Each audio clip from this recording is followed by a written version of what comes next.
Violetta on Disney Channel. Da je najbolje da odete, jer gospodin Herman vas neće moći primiti danas. Ne, Olga. Želim ostati dok ne nađu Violetu. Mislim, samo želim znati da je dobro.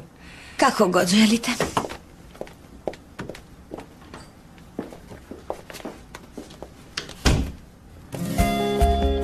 Violeta! Ko ste vi?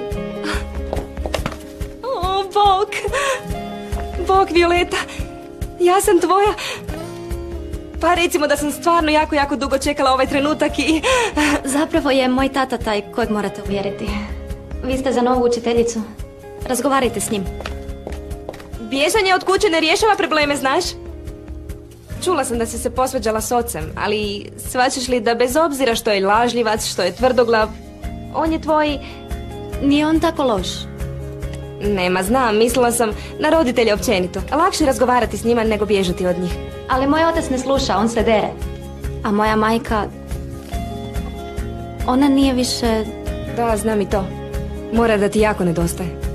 Ali znaš da... Na neki način ona živi kroz tebe. Ti si dio nje. Moj tata vam je dao psihotest. Ozbiljno, čak i ako nije ovdje, iako ne možeš razgovarati s njom, ona je uvijek uz tebe. Violeta, ja sam tvoja... Djevojčice moja, vratila si se od dušo i opet cijela si mokra.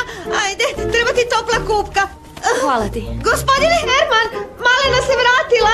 Dobro je, iako je skroz pokisla. Vi? Odlučio sam da ste dobili posao. Vi ste nova učiteljica. Što ti radiš?